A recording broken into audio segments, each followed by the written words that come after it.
Buya, ini masalah amaratin sodakotin yang tadi dibahas. Saya mau tanya, mana yang harus didahulukan, memberi sodakoh atau santunan kepada fakir miskin atau yatim piatu, atau kita peduli dan memberi bantuan kepada saudara kita yang masih dalam kesusahan ataupun kemiskinan. Terkadang kebanyakan orang itu yang kaya raya itu lebih mementingkan dengan tujuan memberi sodakoh itu dengan tujuan apa, sedangkan dia itu membiarkan keluarganya dalam tahap kesusahan gitu. Mana yang lebih didahulukan?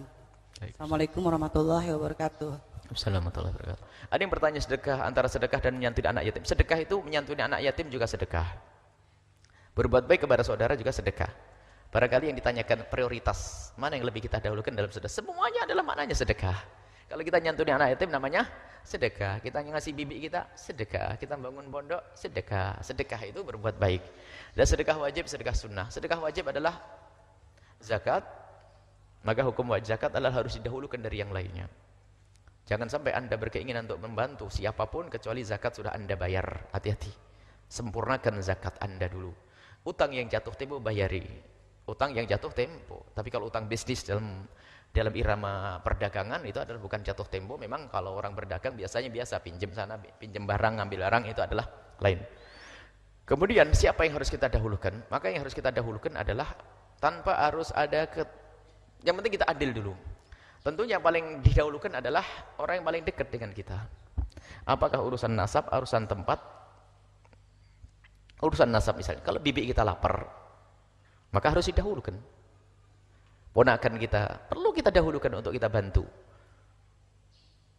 Kalau kita punya uang untuk sedekah, bahkan kalau itu duit zakat, hendaknya kita beri terlebih dahulu. Jangan sampai zakat kita berikan orang lain, ternyata orang yang dekat dengan kita, kerabat-kerabat kita, tidak mendapatkan. Jadi sedekah kepada kerabat itu punya dua pahala. Pahala sedekah dan pahala silaturahim. Makanya kalau masih punya bibi yang sangat, tapi harus ada ukurannya. Ukurannya sekedar untuk menyelesaikan permasalahannya. Bukan, waduh, saya kan orang kaya, duit saya kan triliunan, miliaran. Saya punya bibi melarat. Oh melarat, iya. Melarat dibanding saya. Oh melaratnya dibanding kamu, bukan melarat itu. Berarti dia sudah itu kikir itu. Sehingga apa? Bidiknya sudah cukup, tapi masih dibilang melarat terus. Oh enggak, kalau sudah cukup enggak perlu. Kita perlu sedekah. Kalau bibinya punya utang, sakit, suaminya enggak kerja, aduh, ini baru. Bantunya pun jangan, ya, tidak boleh bantunya. Aku akan bantu bibi saya sampai nanti bibi saya kaya kayak saya, baru saya sedekah. Wah ini orang kikir namanya.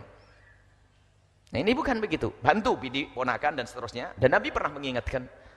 Dan kita pun juga mengingatkan seperti Nabi pernah mengingatkan. Jangan sampai membantu al-bahjah akan tapi lupa dengan bibi.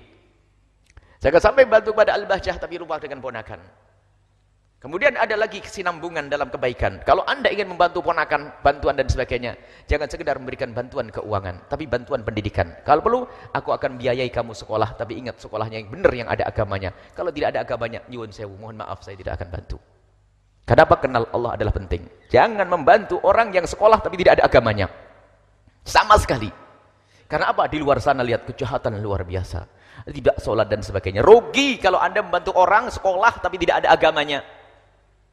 Ini harus ditekankan mana ini. Karena apa? Membantu itu maknanya apa? Menyelamatkan orang agar dia punya pendidikan biar selamat. Tidak di dunia saja tapi di akhirat. Anda bantu keponakan. Misalnya ada orang Budi, saya pengen sekolah, pengen kuliah. Oh iya, dia fakir dan punya baik. Saya bantu dah, boleh. Kamu sekolah sampai dia manapun boleh. Tapi ingat, sekolah yang ada agamanya. Kalau tidak. Saya tidak akan bantumu. Karena apa? Aku juga pengen selamat. Kalau aku membiayaimu, tapi kau tidak kenal Allah, saya masuk surga, kau tarik ke neraka, saya enggak mau. Harus ada kesadaran di situ. Bibi pun dihimbau sambil memberi, kita himbau untuk bisa dekat kepada Allah Subhanahu wa Ta'ala. Mungkin sarana juga untuk kita dekat dengan mereka. Setelah itu kita punya kedekatan hati sehingga mudah kita ajak ngaji, ajak ini. Jadi family, kerabat dan seterusnya. Baru setelah itu Anda berbuat baik. Pada seperti ini. Kemudian kebaikan mana? Anak yatim perlu kita bantu nih. Tapi ingat, menyantuni anak yatim itu bukan memberikan santunan setahun sekali itu. Sebab anak yatim makannya tidak setahun sekali. Ini menyantuni anak yatim di bulan Muharram untuk stand. Apa itu? Ambil anak yatim, biaya itu. Sekolahnya sampai selesai. Pondoknya sampai selesai ini. Santunan anak yatim setahun sekali. Suruh jejer 1 jam. Sampai kehausan lupa tidak dikasih air minum. Dibuka amplopnya 20.000. Sampai di rumah lapar 20.000 habis. Kita harus membuat suatu perubahan, budaya yang baru. Sekarang budaya mengambil anak yatim. Kalau ternyata Anda tidak bisa menyempurnakan pembiayaan untuk anak yatim, hanya bisa nyantui setahun sekali, bolehlah. Setahun sekali untuk transportasi kirim ke sini nanti. Anak yatimnya nanti kita buatkan tempat khusus mereka makan sekolah bener. Kalau sudah sudah merasa punya surga, nggak butuh surga, nanti kami yang butuh surga dengan kawan-kawan nanti banyak saya serukan di sini. Nyantui anak yatim setahun sekali. Nah, bukan, ini contoh anak yatim. Ada yang fakir, diarahkan yang benar. Dan sebetulnya itu berangkat dari hati. Pandanglah mereka dengan hati, Anda tidak akan diam. Kemudian di sini ada kemanfaatan lagi. Ada pondok di sini, ada anak menuntut ilmu. Bagaimana kita mencetak ulama, mencetak orang-orang yang bakal membimbing umat dan seterusnya. Yang Anda titipkan di sini, lihat, satu jengkal tanah yang Anda titipkan di sini digunakan untuk sujud, diinjak oleh orang-orang yang ahli sujud, orang beribadah. Waktu kita mati nanti akan dapatkan kiriman, dan kita perlu semacam itu. Dan ingat, Anda itu kejar-kejaran dengan malaikat Israel. Setiap hari malaikat Israel semakin dekat dengan kita itu. Malaikat Israel itu nggak akan luput itu, nggak akan lepas itu. Kalau sudah jadwalnya itu pasti datang malaikat Israel. Nggak bisa lupa. Makanya kita berlomba dengan malaikat Israel, jangan sampai malaikat Israel datang kepada kita, kita belum punya kebaikan apapun sebelum berlalu. Jangan sampai kita meninggal hanya meninggalkan cerita dan meninggalkan kekayaan. Meninggalkan kekayaan, bukan meninggalkan kebaikan. Kalau pangkat sih jelas ketinggalan, hilang kalau pangkat. Kalau pangkat orang mati, pangkatnya sudah nggak ada.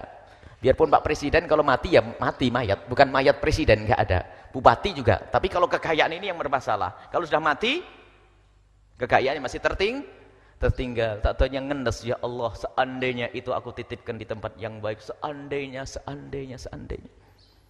Mungkin masih ada kesadaran. Yang punya jabatan juga yang masih hidup, tolong gunakan jabatanmu adalah untuk kemuliaan, akan menjadi amal jariah nanti di akhirat, berguna kita di alam barzah, di padang mahsyar dan di surga Allah Subhanahu wa taala. Baik.